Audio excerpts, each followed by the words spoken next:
Kabila, Laurent Désiré, était opposant à Mobutu Sese Seko Kugumbendu Oasabanga. Et il faisait sa rébellion du côté de l'Est, il avait pour ami Christopher Kanambe, qui était marié à une certaine Marceline.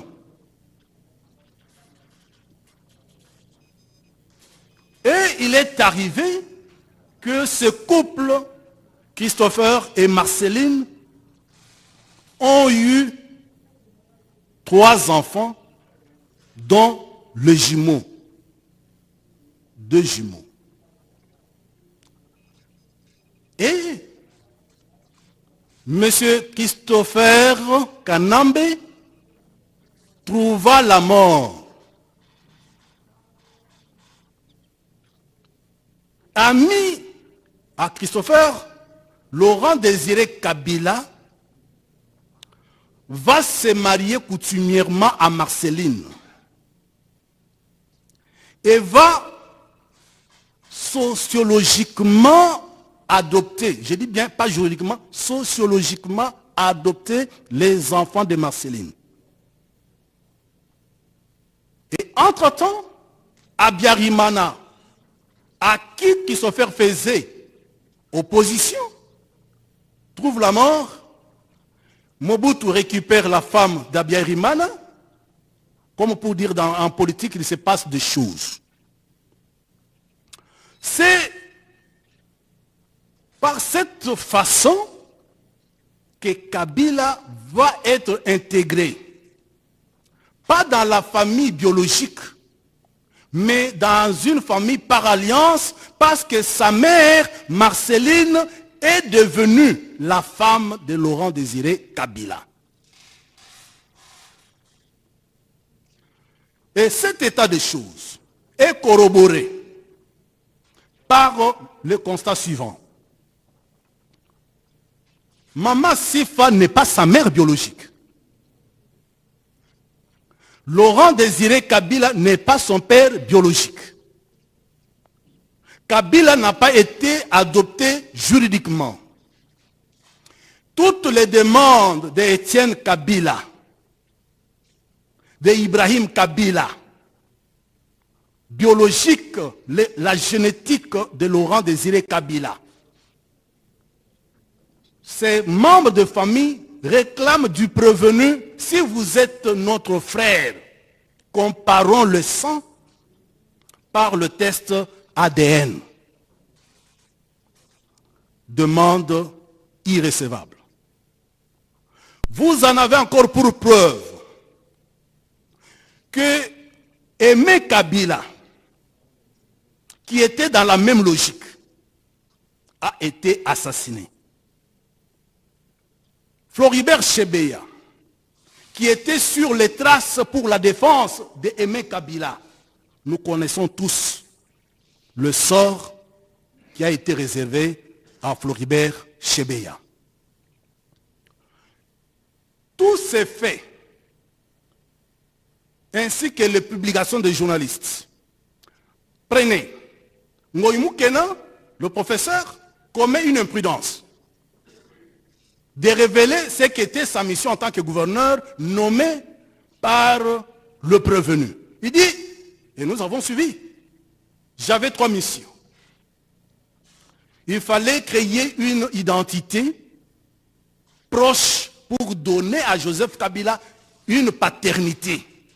C'est ainsi qu'en 2001, s'il avait prêté serment comme moi, Joseph Kabila, en 2006, à la suite du travail fait par Ngoïmou Kena, qui lui avait ajouté le nom de Kabange, il va prêter serment comme moi, Joseph Kabila Kabange. Mais comme a dit Richard Bondo, mon distingué confrère, ça ce n'est qu'un pseudonyme. Je me demande comment certaines personnes ont honte de leur identité, de leurs origines. Moi, je ne peux jamais avoir honte de mes parents, de mes origines. Et j'enseigne ça à mes enfants. Alors, à part la contestation des enfants biologiques de Laurent Désiré Kabila, Sifa est là, et personne n'a jamais dit que c'était sa mère. Revenons sur les révélations de Ngoï Moukena. Ngoï Moukena dit que c'est une mission réalisée. Mais regardez un peu, quand Maître Bondo développe la théorie des pseudonymes, il a raison. Parce que dans tous les trois éléments qui composent l'identification du prévenu, vous n'avez pas un nom propre. Vous avez le prénom chrétien. Vous avez un nom qu'il a pris de Laurent Désiré Kabila. Et vous avez un nom de circonstance de naissance. En effet, Joseph, c'est un nom biblique. Prénom, comme moi, Jean-Marie. Maintenant, il ajoute Kabila parce qu'il veut s'octroyer la paternité de Laurent Désiré Kabila. Comme moi, Ilunga, c'est mon père. Mais j'ai maintenant mon nom. C'est Kabengela. Kabange, ce n'est pas un nom propre.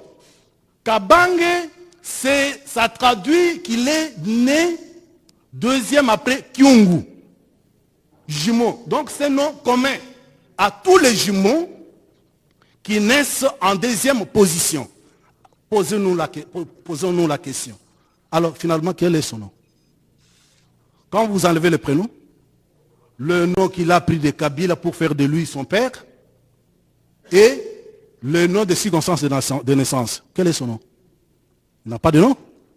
C'est pour rejoindre la plaidoirie de Maître Chabondo, il garde son nom.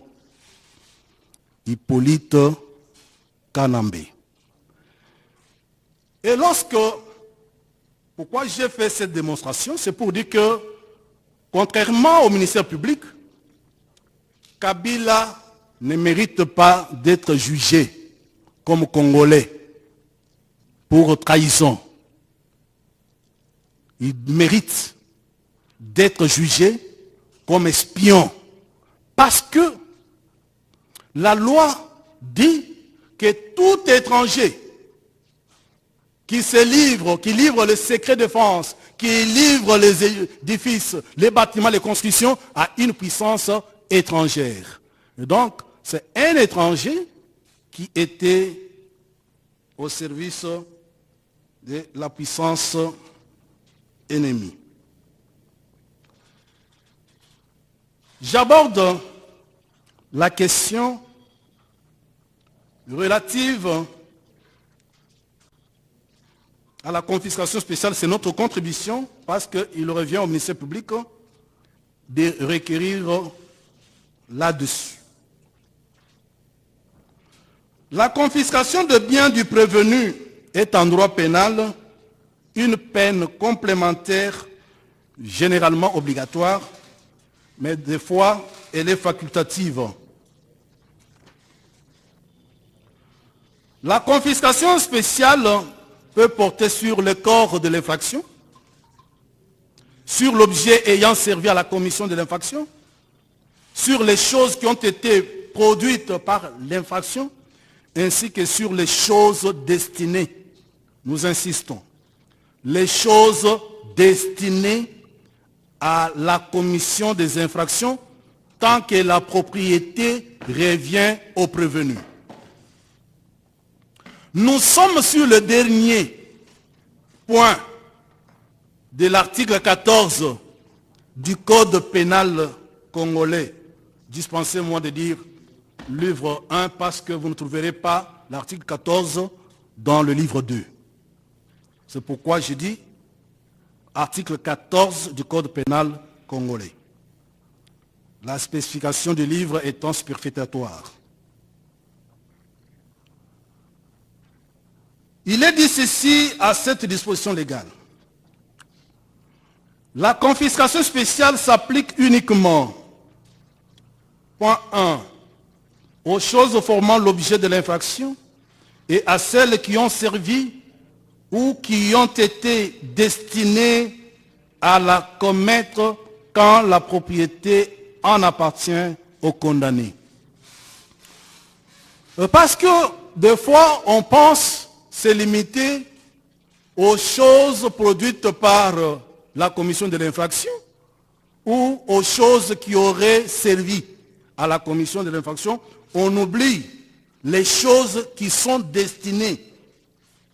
S'agissant des choses destinées à la commission des infractions pour lesquelles le prévenu est ici poursuivi, il y a lieu de signaler que toutes les richesses que le prévenu s'est acquises durant son séjour en République démocratique du Congo, le prévenu les destine à la commission des infractions, étant donné qu'il a été jugé à bon droit que les choses destinées à commettre l'infraction comprennent toutes celles dont le prévenu a fait usage intentionnel depuis le commencement de l'exécution jusqu'à la consommation de l'infraction, et celles que le prévenu avait avec lui, mais dont il ne s'est pas servi, parce qu'il n'en a pas eu besoin. C'est très important. Et même celles que le prévenu avait avec lui, mais dont il ne s'est pas servi, parce qu'il n'en avait pas eu besoin. Et parce qu'il n'a pas eu l'occasion de s'en servir.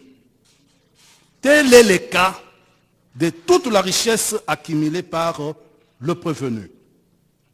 Il est entendu que la confiscation de biens destinés à la commission des infractions constitue à la fois une peine et une mesure de sécurité publique qui peut être prononcée même par le juge d'appel si le premier juge ne l'avait pas fait, et ce, même si l'infraction faisant l'objet des poursuites est couverte par la prescription. Il y a une référence, je cite Georges Mineur, et vous aurez les références dans notre note de plaidoirie. C'est dans le même sens qu'est écrit l'article 131-21 du Code pénal français, tel que mis à jour le 26 juin 2024, qui dispose comme les libellés de notre législation congolaise. À ce sujet, l'Agence française de gestion et de recouvrement des avoirs saisis et confisqués, établissement public sous double tutelle du ministère de la Justice et du ministère des Comptes publics, a publié ce qui suit. En privant les organisations criminelles de leurs ressources financières, on affaiblit leur capacité à opérer et à se développer. Et l'on restreint leur facilité à commettre d'autres infractions ou financer de nouvelles activités criminelles. Ce qui contribue également à prévenir la récidive.